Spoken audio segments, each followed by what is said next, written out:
My name is Shinlim, and thank you for purchasing Melt by Gentashiro. Melt is a linking rings effect with miniature-sized linking rings. So this is meant for the close-up situation. Now, you should have received 4 rings in your DVD, and 2 of these rings should be gimmicked, or gaffed rather.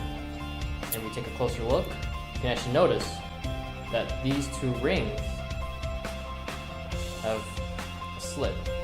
So when you open them apart, you can actually notice the slit opening. So you can notice this for the 2 rings, as such. Now, in the case that these rings came in malfunction, let's say maybe it was like this, all you have to do to fix it is just pull away, and there it is, it's fixed. Okay? And also, if you notice if the ring sometimes can bend inwards like this, you can fix it by bending it back out and back in, so that you can fix it back to its original position, like that. Okay? Let's get into the very, very basic method of how to actually extend the rings so that it can cause that line right there to open up, and thus causing the linking of the rings. Let's get into it.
So here's the main method of melt. Here's how you actually extend this little gap so that you can cause a non-gaffed ring to melt into the gaffed ring.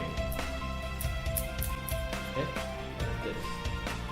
Here's how you do it. Imagine your right hand, if you're right-handed. If you're left-handed, do this with your left hand. But when you're right-handed, imagine like you're shooting a rubber band with your hand. Or rather, you are making a gun shape. Like this. Index finger pointing out, these 3 fingers close in, and your thumb pointing outwards. You're going to grip the gaffed ring with those 3 fingers, and actually those 3 fingers is what holds that ring. The first finger is going to extend outwards, and the thumb is going to push into the ring. Now when you want the hole to extend out, you're going to push with your first index finger up.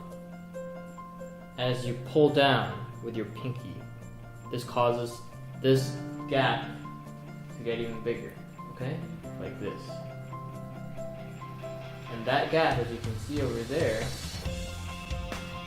is big enough to go into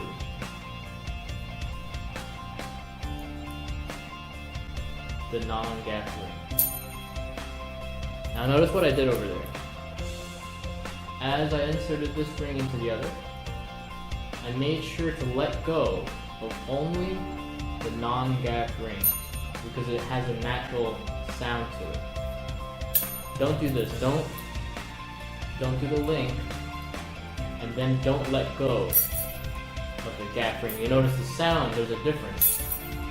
It doesn't sound the same when I let go of the gap ring as opposed to when I let go of the completely normal ring. See how it's a natural ring to it? So that is essentially the main method and how you actually perform the entire routine. So I'll go over it one more time. These 3 fingers are going to grab that ring.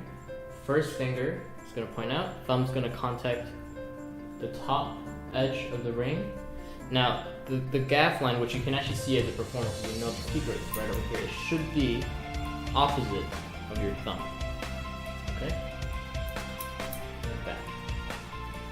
Pull, push. Now, when it comes to the audience, you want the audience to be standing in front of the gaff ring. You don't want them to be standing to the side. Right now the camera is at a revealing angle. Okay. I mean, technically you could perform this surrounded, but if you want to do it surrounded, you're gonna have to do it fast. Like that. That way they can't see you actually pushing and causing the ring to extend. You don't want them to see that. So you want to do it really fast if you are indeed doing this surrounded. But if there's about 5 to 6 people and it's an intimate situation, make sure they're in front of the gaff ring, like this, so that when I extend it, see how you can't see anything? But when I go to this angle, of course you can see everything. So,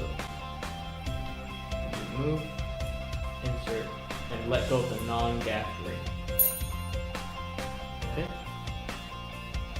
So, now for these 2 rings, which are over here, you have them held the entire time, or you can leave them on the table. Some magicians do that. Or you can put them over a wine bottle or on your close-up mat, whichever you prefer. Or you can also hold them on your left hand. So I do the move like this, really slowly. Let go. Done. Now as I grab the next ring, as I grab the next ring, I make sure my right hand's the one that's grabbing the gaff ring because my right hand is the one that does the move. Okay? Because I'm right-handed, so it's easier for me. You can do it, you can be ambidextrous with it, but it's a little bit harder. I just prefer to always make it my right hand. So I go down, pull, get into that angle. And I can now display the 2 rings. Now for the final attachment, you want to do this. This is for the basic routine. Again, you can make up your own ways of attaching these rings together, but this is the most basic. I just combine these 2 together. Now notice what happens. Now the edge is right over here. This is where the gap is. Okay? I'm hiding it with my thumb. What I'm going to do is I'm literally going to do this. I'm pushing them into each other like this. But I'm doing it in the cover of my hand, like that. So if you notice, I show the 2 rings very cleanly. Remember, this routine you can be very clean with the ring. Come together. Notice where the gap is, it's right here. But I'm covering my hands because what I'm about to do is I'm literally going to push together these 2 rings. But obviously don't show the force like that. Don't do that. I was just exaggerating. When you do it very, very, very quietly, very smoothly. And what you want to do is you want to rotate those 2 rings, and all you have to do is you let go technically. That and all 4 rings. Okay, because right now you're in this position, like that. So all you have to do is just let go of your middle finger, and then the rings will come, just like that. Okay, so that is the basic routine.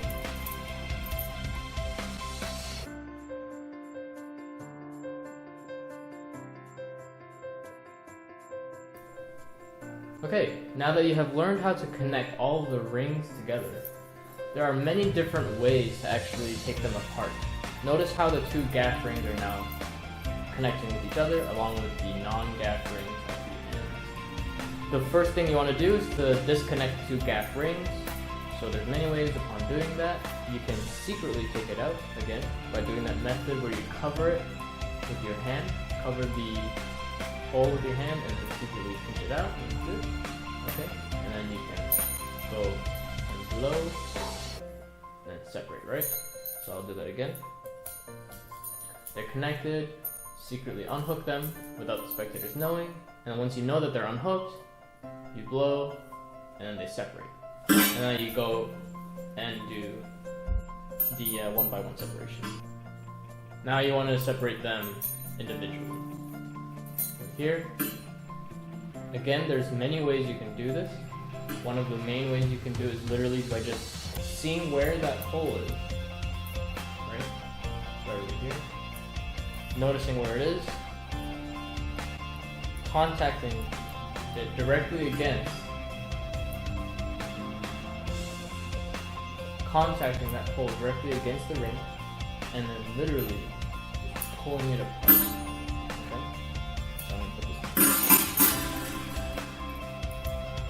Have that gaff hole right there. Put it at the edge of the non-gaff ring. And as you pull it apart, you can twist it like this. So I'll show you. Notice what happens when you twist it. It's almost automatic. It happens automatically. Very, very cool. Okay, you just come apart. Very easy. And again, for the last two, the exact same method, if you want to do that. Just twist them and they come apart. Okay? Just like this, you show one, and done. Very easy. Twist. They're out. Okay? That's the main way of getting rid of the ring. But another way, you can do it really like this. Show the side, really clean. And now as you pull that ring apart, you're going to do the same configuration. Notice the gun shape with my right hand. You're going to push up, cause the hole to, the gaff ring to extend, and pulls very slowly, as if it's melting away. That's only if you want to do that method, okay? You don't have to do this, you can do the original, where you're here, and twist, and it comes off. That method works just fine as well. It's all your preference. So, that is how you get rid of the ring. Basic performance and in the trailer, that when I had the four rings together, I actually did this motion. And somehow, one of the rings came off. Now if you try this on your own, the same thing will occur. This just happens automatically. There's really no method for it. You can do this if you want, but one by one, the ring will come off if you just turn your hands around. And again, like I said, this is a natural occurrence that you can do. It is rather easy. I like it because it's a flourishy move, and it happens as I do it when I'm turning the rings around, which is kind of cool. So yeah, I like it. You can do it if you want, or you can do the basic routine. Your choice. Yeah.